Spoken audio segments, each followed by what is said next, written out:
he is doing, but apparently he's going to be doing something with his stapler and staple remover, and the stapler is going to be a big staple fish, and it's going to eat the little staple removers. I'm going to make a stop-motion video called Attack of the Stapler Fish.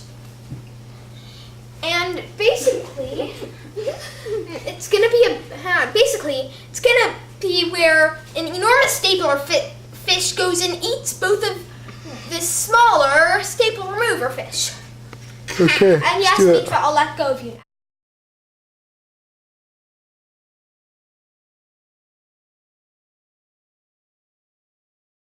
Our next video.